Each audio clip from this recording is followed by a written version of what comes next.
So आज चाहिँ हामी घरमै स्लाइम बनाउन लागिरहेको छौँ, त्यही नि चुइगमको। पहिला सुरु चाहिँ 4-5 वटा चुइगम चाहिन्छ अनि एउटा भाँडा जहाँ चाहिँ हजुरले चुइगम हाल्नु मिल्छ।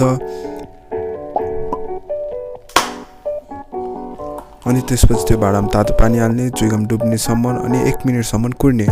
1 मिनटपछि त्यो तातो पानी बाहिर फाल्ने अनि त्यसपछि त्यो चुइगमलाई आनन्दले मुस्न थाल्ने। हो ठ्याक्कै यसरी हेर्नु त कस्तो मजाले मुसिएको छ। म यो मुस्नेसम्म हजुरले मेरो च्यानल सब्सक्राइब गर्नुभएको छैन, च्यानललाई सब्सक्राइब गरिदिनुहोस्। र हाम्रो स्लाइम रेडी भइसकेको छ।